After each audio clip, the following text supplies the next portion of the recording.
Hello YouTube.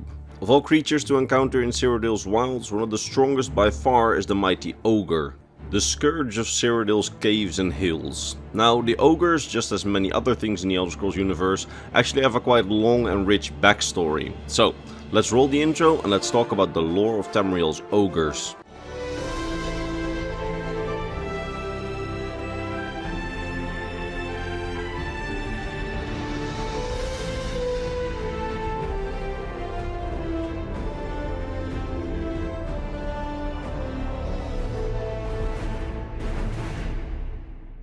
So, Ogres. Ogres are large primitive creatures that live in Tamriel's caves and hills and deep forests, primarily in Cyrodiil, but there are population pockets in other provinces as well. They are large, and at least by the people of Tamriel considered to be pretty dumb, with an intelligence significantly lower than that of the playable mortal races. Now, this large and strong physique in combination with their bad temper has actually led them to become a bit of a boogeyman in stories and songs, with them often being portrayed as very dangerous.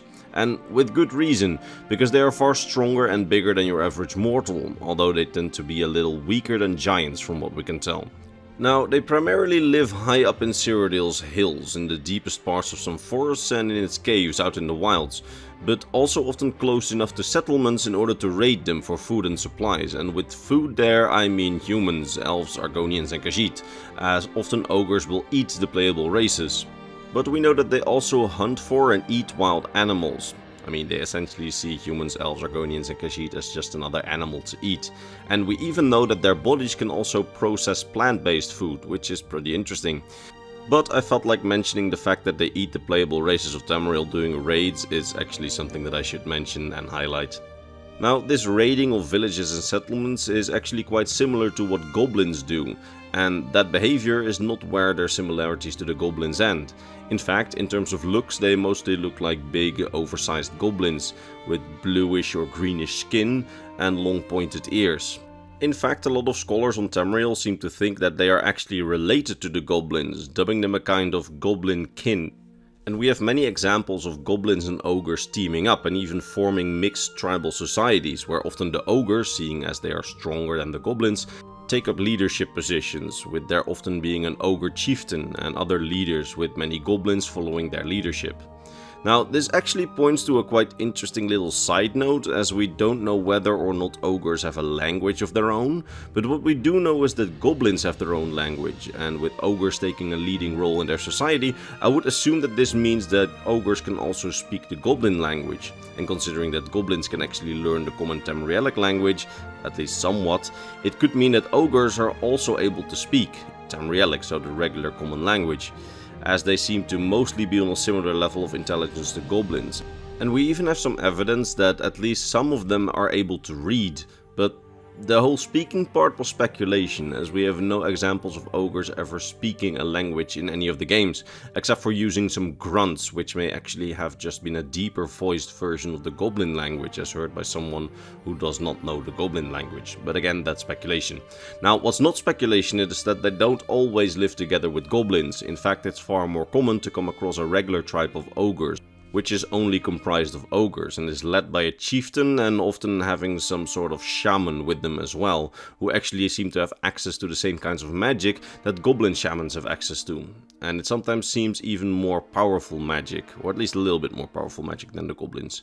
Now, these shamans seem to also be the ones handling the religion and religious worship in their groups, as we know that ogres, just like the goblins, worship a version of either Malakath or the orcish god Maulog, who they know as Muluk, with it most likely being Malakath, as Malakath actively concerns himself with the fate of the ogres, calling them his little brothers. And some cultures, like the Reachmen, believe that ogres were actually created by Malakath alongside the trolls and the orcs. So that also points towards their deity Muluk being some kind of version of Malakath. Now, these ogre-only tribes tend to be a bit smaller than the large ogre-led goblin tribes, often only consisting of a handful of ogres and sometimes some domesticated animals like bears, because yes, the ogres are strong enough to keep bears under control and domesticate them, which is actually pretty cool.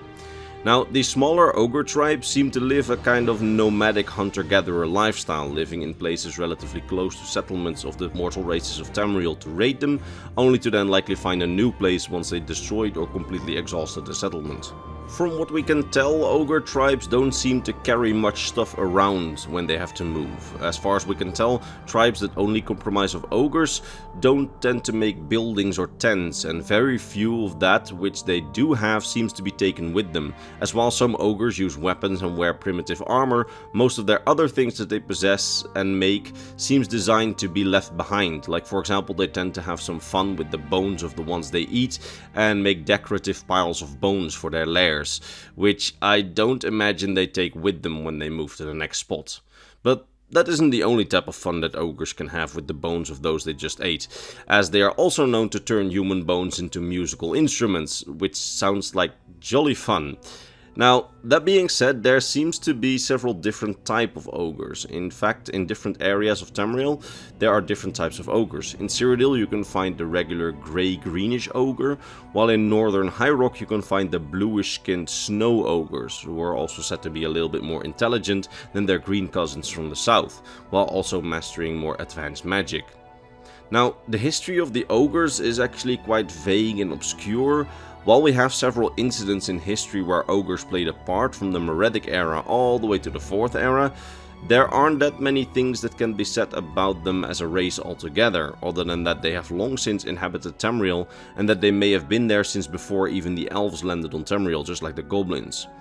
While some others believe that they were created at the same time as the orcs and the trolls by the Daedric prince Malakath. However, that would mean that they may not be related to the goblins after all, if that theory is true. Whatever the case is, my personal speculation is that they are likely an evolved version of the goblin and have evolved away from them over the millennia after having a common ancestor race during the Dawn era, likely starting as one of the original inhabitants of Tamriel, because we even have an ancient Khajiit legend involving ogres that actually takes place long before the orcs were created, so that seems a little bit more logical to me, but it's my personal speculation, so the other theories may still be true. Now, that being said, both theories are equally valid, as ogres over the course of Tamriel's history have both been known to cooperate and interact with the orcs and cooperate and interact with the goblins. Now, of course, I already talked about their cooperation with the goblins, but we also know that they are known to cooperate with the orcs every now and then, although that cooperation is rarer than with the goblins. Because, you see, one of the earliest things that we know about ogre history is that they, along with the goblins and some of the first orcs, were enslaved by the High Elves in the First Era, being used for manual labor and other tasks that the High Elves themselves did not want to do. Now, somewhere during the First Era, something happened that led the High Elves to set many of their former slaves free. An exact reason for this isn't given, but we do know that thousands of orcs and ogres, along with goblins and gremlins apparently, were set free, and that they trekked northwards across Tamriel to found the very first Orsinium on the border between High Rock and Skyrim. And despite Orsinium translating to Orc Town, ogres actually helped build it, and it seemed that the ogres would actively take part in Orsinium's society for a large part of its history. However, it does seem that the cooperation between the orcs and the ogres eventually ended, perhaps when the first Orsinium was destroyed by the Redguard and Breton armies, as in the second Orsinium that we see in the second era during the Elder Scrolls Online, there are no ogres living in the city premises. However, that does not mean that their ogre interaction with the orcs stopped. In fact, in Northern High Rock, where the first Orsinium used to be and close to the second Orsinium, several ogre tribes continued to interact with the orcs, sometimes being at war with them and sometimes still cooperating and allying with them over the years. Now, over the course of Tamriel's long history, ogres would remain a bit of a pariah. While they would work with the goblins and sometimes tribes would ally with the orcs, they mostly kept to themselves, being a bit of a nuisance to the people of Tamriel, raiding and stealing, killing people, taking over caves and mines, that kind of thing. Now, something funny is that in the Elder Scrolls Castles, a game whose canonicity is highly doubtful as it contains characters who never lived in the same time period and does many other things that kind of contradict the canon, or at least don't seem to be marriable to the canon, that game actually mentions a third era ogre king who even amassed an army of ogres and was defeated by the original king of your keep in the Elder Scrolls Castles, which, I mean, that's cool, but I don't really know if it's canon. I still feel like I needed to mention it. It's an ogre king. It's pretty cool. Now, that having been said, that's about all I can tell you about ogres for now, and I sincerely hope that you enjoyed this video, and that you managed to learn something new about the Elder Scrolls lore today. And if you did, why not give the video a like, as that's how the mighty YouTube algorithm decides what content is worthy and what content is not.